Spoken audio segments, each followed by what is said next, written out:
අපේ හිරු වේදිකාව හරහා බිහි වුණු අපූරු තරුදිත්වයක් තමයි මේ සයාගි වගේම නිසර කියන්නේ. මේ දෙන්නගේ නම් එකට කියවුනාට මේ කියන්න යන්නේ සයාගි ගැන කතාවක්. කොහොද ඒ පුරට මෙච්චර ලස්සන හිනාවක්. කෙල්ල මේ දවස්වල වශී වෙලා ඉන්න සයාගි තමයි ඔහුගේ හඬ මේ විදිහට අවදි කරලා තිබුණේ. ගායකයෙක් වෙන්නාව ඉඳුවර සයාගේ කොහොමද නළුවෙක් වුණේ? නළුවෙක් වන ප්‍රධාන හේතුව අපේ විරාජ් වැලිවතස මම නේසර අපි කට්ටියම හිරිස්ට්‍රා වේදිකාවේ අවසන් 12 දෙනා අතරට තේරුණා. ඉතින් අවසාන 12 දෙනාට තේරුණාට පස්සේ නිවන්ත ප්‍රසාර සර් කතා කරලා කිව්වා එන්න පොඩ්ඩක් කතා කරන්න පුතා කියලා. එදා තමයි අපිට කිව්වේ අලුත්ම නාට්‍යයක් කරන්න යනවා. එහි ප්‍රධාන චරිත දෙකට අපි දෙන්නම තෝරගෙන තියෙනවා කියලා. කරන්න තියෙන්නේ හොඳම යාළුවෝ දෙන්නගේ චරිත දෙකක්. චරිත දෙකේ නම වෙන්නේ අපේ නමම තමයි කියලා එකට කැමතිද කියලා ඇහුවා. ඉතින් අපි කැමති වුණා. රංගනය කියන දේටත් ආසාවක් තිබ්බද? පොඩි කාලේ ඉඳන් රංගනය කරනවා කියන දේ ඔළුවේ තිබුණේ නැහැ.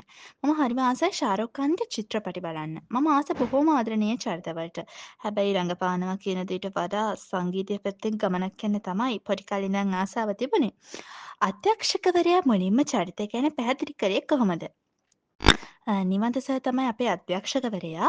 අපේ මුල්ම ෂූට් එක තිබුණේ මේ ගමුවේ. අපි දෙන්න ඒ චරිත දෙකට සාධාරණයක් කරනවද කියන එක බලන්න පොඩි ෂූට් එකක් කරා. එදා අපි එතනට යද්දි මුකුත්ම දැනගෙන හිටියේ නැහැ. අපි නිවන්ත සර්ගෙන් ඇහුවා මොකද්ද කරන්න ඕනි කියලා. අපිට තිබුණේ දුවගෙන යන ෂූට් එකක්. නිවන්ත සර් කිව්වේ මොකුත්ම හිතන්නේ නැතුව අපි දෙන්නක තියෙන නැචරල් එක තියාගන්න කියලා.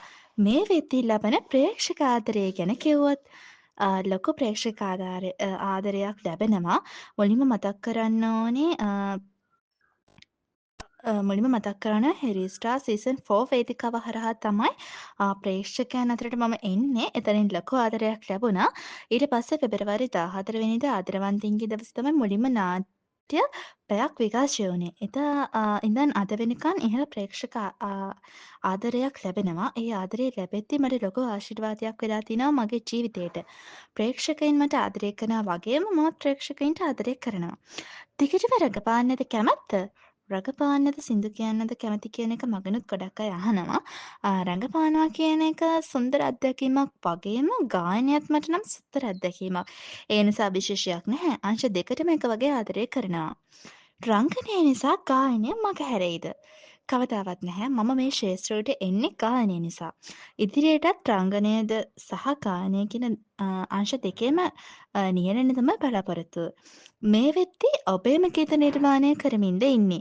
නාට්‍යවලින් අපේම ගීත නිර්මාණය වෙලා තියෙනවා. ඊට අමතරව මගේම ගීත කිහිපයක් කරගෙන යනවා. ඒ නිර්මාණත් ඉදිරියේදී අහන්න ලැබෙයි. මම එක්ක දිගටම ඉන්න කියලා ආරාධනා කරනවා. සයාගේ සහ නේසර මේ මිතුදම ඇති වෙන්නේ කොහොමද? මේ මිතුදම ඇති වෙන්නේ හෙරිස්ටා සීසන් 5 වේදිකාව හරහා.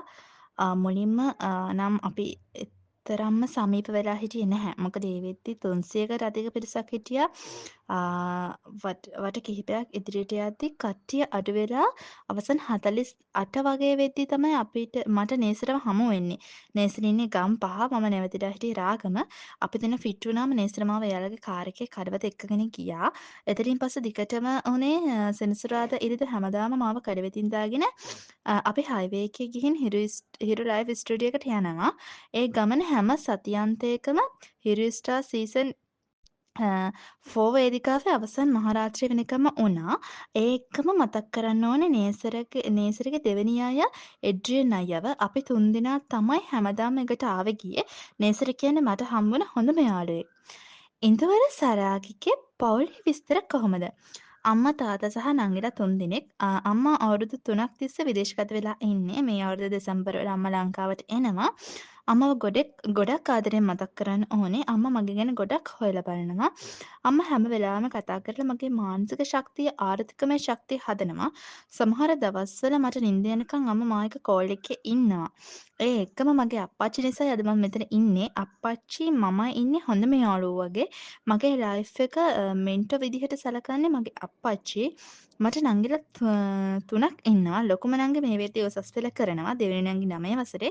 මගේ පුංචිම නංගි 2 වසරේ. ප්‍රේක්ෂක ආදරේ අතරේ ගැහැණු ළමයින්ගේ ආදරේ තදින්ම දැනෙනවා ඇති නේද? ඔව් ගැහැණු ළමයින්ගේ ප්‍රතිචාර ලැබෙනවා. හැබැයි මට දැනෙන විදිහට ගැහැණු පිරිමි ભેදකින් තොරව මට ආදරය කියන දේ ලැබෙනවා. ඒ ලැබෙන ආදරය මම නිහතමානීව බාර ගන්නවා. ඒ ලැබෙන්නේ ඇත්ත ආදරයක් කියන එක මට දැනෙනවා. ක්ෂේත්‍රයේ කෙනෙක්ටම හිතෙයිද? ඒ ගැන දැනටම මම හිතන්නේ නැති නිසා ඒ ගැන කියන්නම් දන්නේ නැහැ. මම මේ ගමන පටන් ගත්තා විතරයි. ඒ නිසා මම මේ ක්ෂේත්‍රය ගැන ඉගෙන ගනිමින් මගේ ගමන හදාගන්න එකට තමයි මුල් තැන දීලා තියෙන්නේ. ජීවිතේ හෙට දවස ගැන කොහොමද හිතාගෙන ඉන්නේ? දිගු කාලීනව මට තියෙන එකම බලාපොරොත්තුව වයස අවුරුදු 30ක් වෙද්දී ජීවිතය සාර්ථක කරගත කෙනෙක් විදිහට සමාජගත වෙන්න.